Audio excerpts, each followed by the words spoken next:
You're lying in bed at 2 a.m., and out of nowhere, your brain decides to replay something from years ago. Maybe it's the joke you told at a party that landed completely flat. Maybe it's the way you tried to flirt with someone in middle school. Maybe it's just 3 words you said wrong in a sentence during a job interview in 2016. And here's the wild part. You feel it. Physically, your chest tightens, your toes curl, your face does that thing, that scrunching away from yourself thing. That is cringe, and you know it better than you know most emotions, because it finds you in the dark, uninvited, every single time. But here's what nobody ever asks. Why? Why does this feeling exist at all? What in the history of human survival made a brain say, yes, let's dedicate serious energy to replaying embarrassing memories forever? Let's make this guy wince at something that happened in 2009. Because the answer isn't what you think. And once you understand it, you're never going to experience cringe the same way again. Look, most people assume cringe is just embarrassment wearing a costume. Like it's the same thing, just more intense. But they're not the same. And that distinction matters enormously. Embarrassment is what you feel in the moment. You knock over a glass at a restaurant. Your face goes red. You want to disappear. That's embarrassment. Immediate, hot, social. Cringe is different. Cringe has reach. It travels through time. It finds you in the shower on a Tuesday, drags something out of a drawer labeled 2014, and makes you live it again with HD clarity. It doesn't care that everyone else has forgotten. It doesn't care that it doesn't matter anymore. Why would a brain do that to you? Here's where it gets interesting. Evolution didn't build cringe to torture you. It built cringe to train you. Think about what humans are at the biological core. We are not the fastest animal, not the strongest. We can't fly, we can't camouflage, we have embarrassingly fragile bones. The one thing that kept Homo sapiens alive, the only real competitive advantage we've had for 200,000 years, is each other. Our species survived because we cooperated, because we built tribes. And inside those tribes, social standing wasn't just a nice thing to have, it was oxygen. Being cast out of the group wasn't a social inconvenience, it was a death sentence. No food, no shelter, no protection from things with claws. So the brain built an alarm system, a really aggressive one. It's called the social monitoring system.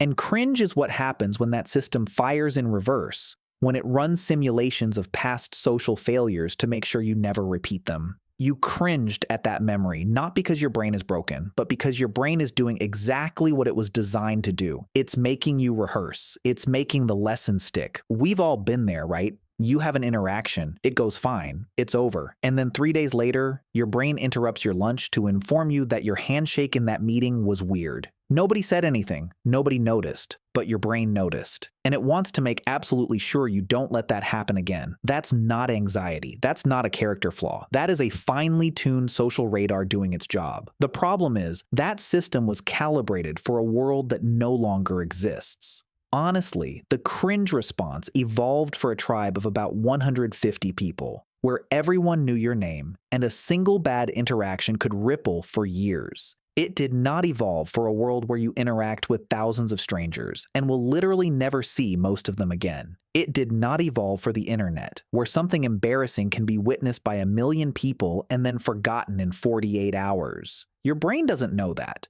Your brain still thinks the tribe is watching.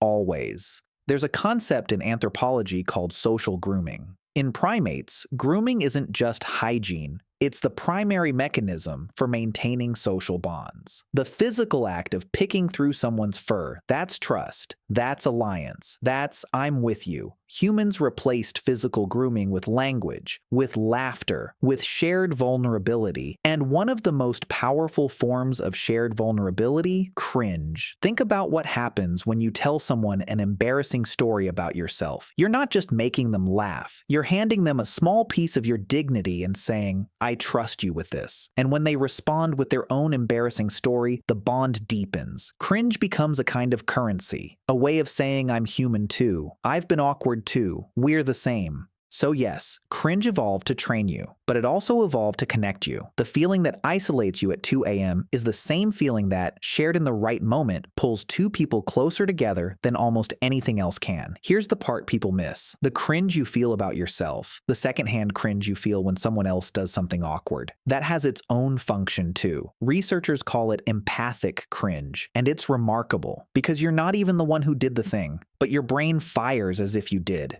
It mirrors the social miscalculation and generates the discomfort anyway. Why? Because empathy isn't just a moral virtue, it's a survival tool. If you can feel what it would be like to violate a social norm, even by watching someone else do it, you become better at predicting and navigating social dynamics yourself. You're running a simulation, you're learning without having to pay the cost directly, which means cringe. Your cringe, my cringe. The cringe you feel watching someone mispronounce a word in a meeting, all of it is your brain doing something extraordinarily sophisticated, modeling social reality, building maps, training constantly. So let's go back to that 2 a.m. moment, the tightening chest, the curling toes, the memory you'd rather not have. Here's the reframe. Your brain replays that moment because some part of it still believes the stakes are high, still believes the tribe is watching, and in a strange, uncomfortable way, that's a sign of how deeply you care about the people around you. The cringe is proportional to the investment. You don't cringe about things that don't matter to you. The most socially indifferent person you know, they probably experience very little cringe because they've stopped caring what the tribe thinks. And while that might look like freedom from the outside, it comes with a cost: connection, depth, the warmth of genuinely belonging. The thing is, cringe isn't your enemy. It's a compass. It's pointing toward what you value, the relationships you want to protect, the version of yourself you're trying to become. You can't turn it off. You weren't meant to,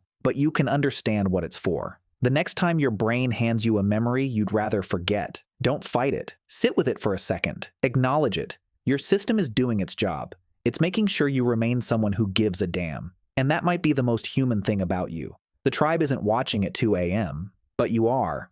And that matters more anyway. Subscribe to the channel. Every week, we publish fascinating videos about everything imaginable, from hidden mysteries and shocking discoveries to stories that will completely change the way you see the world. Don't miss the next one.